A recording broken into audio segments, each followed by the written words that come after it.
The drama surrounding the name Green River Killer wasn't born overnight. It was carved slowly into the collective fear of America, one body at a time, drifting silently through dark waters as if the river itself was trying to tell a story no one was ready to hear. It began in the summer of 1982, in the quiet, unsuspecting surroundings of Seattle. On July 15th, beneath a sky that carried no warning of the horror to come, something disturbing was spotted floating in the Green River. At first glance, it seemed like debris, but as authorities moved closer, the truth revealed itself with chilling clarity. It was the lifeless body of a teenage girl. She was later identified as Wendy Lee Caulfield, just 16 years old. The autopsy would uncover a brutal reality. She had been sexually assaulted before being murdered. The police launched an investigation, but days turned into weeks without answers. There were no clear suspects, no witnesses who could provide anything substantial, only a haunting silence. Then, exactly 1 month later, on August 15th, the river gave up more of its secrets. This time, 3 bodies surfaced together. The victims ranged in age, 17, 23, and 31, but their fate had been identical. Each had suffered the same horrifying pattern of assault followed by strangulation and neck-breaking. Before authorities could even begin connecting the dots, more bodies started appearing. Between October and early November of that same year, additional victims were discovered near the riverbanks. Panic spread like wildfire across the state. The idea that a serial predator was hunting women methodically, relentlessly, began to take hold. The police intensified their efforts, detaining dozens of suspects, interrogating anyone remotely connected. Yet, despite all the pressure, the investigation yielded nothing concrete. Among those briefly detained was a man named Gary Leon Ridgway. At the time, he was just one name among many.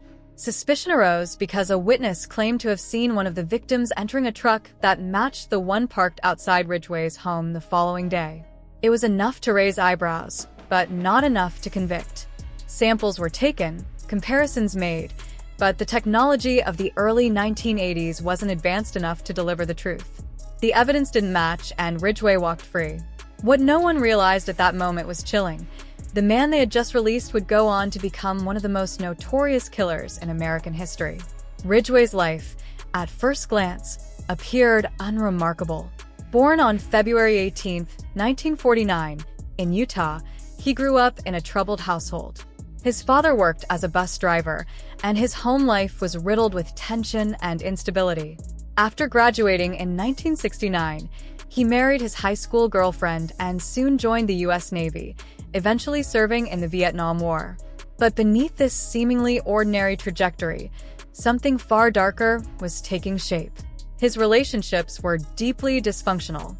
His first marriage collapsed within a year.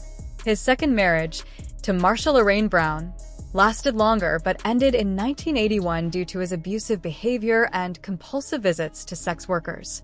It was around this time, after the second divorce, that something inside Ridgway shifted irreversibly. By 1982, the killings had begun. His victims were often vulnerable, runaways, sex workers, young women who lived on society's fringes. Many were unlikely to be reported missing immediately, making them easy targets. Ridgway exploited this vulnerability with calculated precision. By day, he worked as a truck painter, blending seamlessly into society. By night, he hunted. What made him particularly dangerous was his ability to appear normal. He would pick up women, gain their trust, and then, in a moment, turn lethal. After killing them, he often disposed of their bodies in or around the Green River, earning the nickname that would define his legacy, the Green River Killer. In 1982, police again encountered Ridgway during an incident involving a sex worker. He had physically assaulted her, attempting to kill her, but she survived. This should have been the breakthrough, but even then, Ridgway managed to deceive authorities. He passed a polygraph test, maintaining his facade of innocence. Once again, he slipped through their fingers.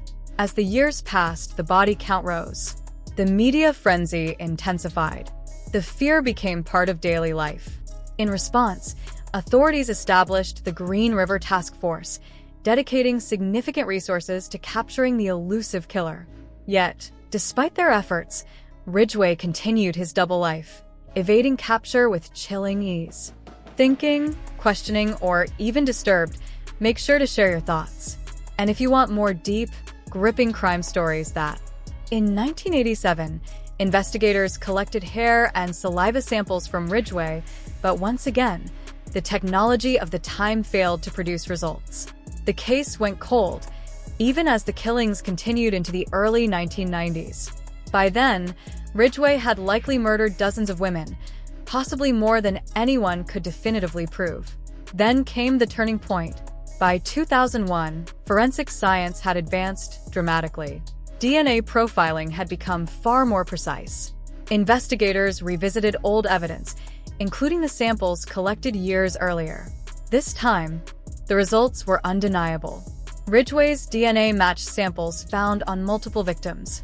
Additionally, paint particles found on one victim's clothing matched the specific paint used at the factory where Ridgway worked. After nearly 2 decades of evasion, the truth finally surfaced.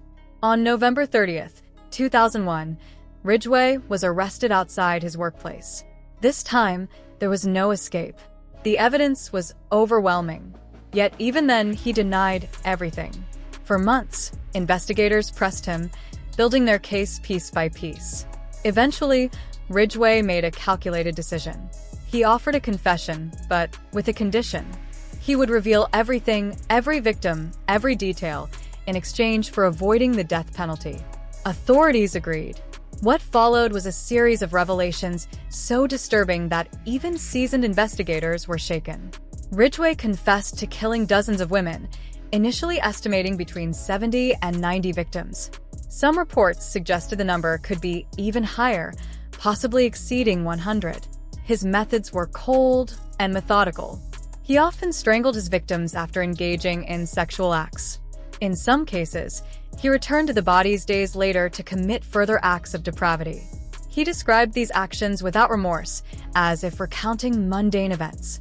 Ultimately, authorities were able to confirm 48 victims, later increasing the count to 49. Each case represented a life lost, a family shattered, a story cut short. In court, Ridgway was sentenced to 48 life sentences, effectively 480 years in prison, without the possibility of parole. It was a punishment designed to ensure he would never walk free again. While some questioned why he wasn't given the death penalty, the answer lay in the deal he struck. His cooperation allowed closure for many families, even if justice felt incomplete. Today, Ridgway remains imprisoned, living in near-total isolation.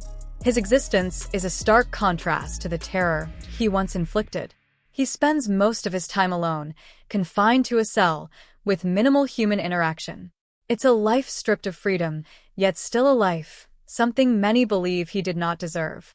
But the story doesn't end with his capture. The deeper question lingers. What creates a monster like this? Ridgway's childhood offers some clues. He grew up in a volatile environment, witnessing constant conflict between his parents. His father's behavior, particularly involving sex workers, deeply influenced his perception of women. Meanwhile, his mother was reportedly abusive, punishing him harshly for minor issues, including bedwetting well into adolescence. These experiences planted seeds of resentment, confusion, and anger. Over time, these emotions twisted into something far more dangerous. Ridgway himself admitted that killing gave him a sense of control, a way to reclaim power he felt he lacked as a child. In his mind, each victim represented not just a target, but a distorted form of revenge. It's a disturbing reminder of how trauma, when left unchecked, can evolve into something catastrophic. The legacy of the Green River Killer is one of horror, but also of lessons about the importance of forensic advancement, the need to protect vulnerable communities, and the dangers of overlooking those who don't fit into society's spotlight. And now,